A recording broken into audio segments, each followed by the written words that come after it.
Well, good morning. Welcome to another edition of Take 5. It is Tuesday, December 27th, 2011. We're almost done with this year, but we're certainly not done with this ministry. It will continue as long as the Lord allows me to do it, and it's His will. We are in Luke chapter 9, verse 49. John answered, "Master, we saw someone casting out demons in your name, and we tried to stop him because he does not follow with us." But Jesus said to him, "Do not stop him, for the one who is not against you is for you." Interesting little passage here. I'm not sure if we'll get any further than this today because I want to talk about a couple things in relation to this. First of all, we see John. Now, James and John are referred to in other places as the sons of thunder, which kind of tells you their message was strong. All right. Later, John would be known as the apostle of love. And that's how we can see Christ transform somebody. You could be a real strong, hard, John the Baptist style preacher, and there's nothing wrong with that in certain points and certain times, and yet you can be transformed and still have all your same convictions but be known as somebody full of love. And that's what happened with John, but at this point he's probably still more in the Sons of Thunder stage.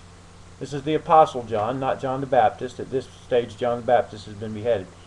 So this is one of Jesus' disciples, John, saying, "Hey, we saw this guy, and he's trying to cast out demons, and we tried to stop him. We said, don't you be doing that, because you're not one of us. We're the elite. We're the clique. We're the only ones that can do that kind of thing." And Jesus said something very profound here, something we need to pay close attention to. He says, don't try to stop them, because whoever is not against us is for us. In other words, if somebody's doing something good,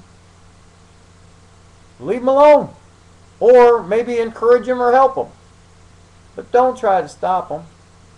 Look, anybody watching right now, if you think you and your group, whether it's a little group or a big group, if you think you've got all the truth and all the answers and you're the only ones doing anything right, I got news for you.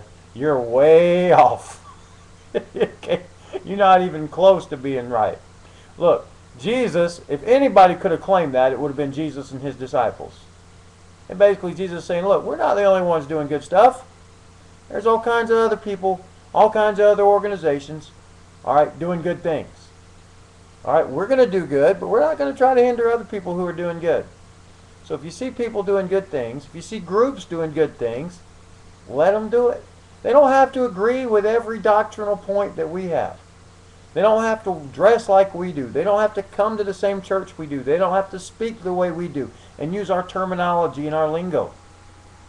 If they're doing good things in the name of Christ, let them do it.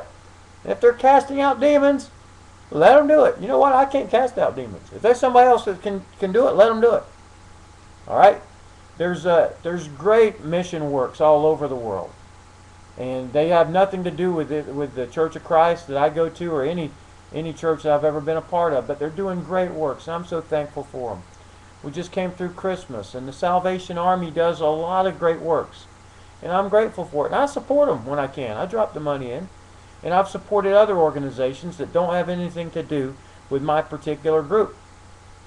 And I would encourage you to do that as well. Don't be against things. You know, we got too many people that are against things in this country and in this world. Be somebody that's for things. That's even in politics. You know, you get a lot of people that are against stuff. I'm against this, against that. How about we be for some things? Isn't that better? Isn't that more positive? Isn't that more uplifting? Be for some things. So, if you see somebody doing something good, maybe help them. Maybe encourage them. Maybe donate a little money to them. It's okay if they're not part of your little group. It's okay if they don't agree with every little doctrinal issue. You know, somebody that needs a piece of bread doesn't really care what your doctrine is. You know, somebody that's got a disease and needs healing or needs some kind of help with it doesn't really care what you think about certain passages of Scripture. They need help. You know, Jesus didn't ask people what their doctrinal beliefs were when he healed them. I don't think he did. I don't read that in there. So Don't be all hung up if they're not part of your little group.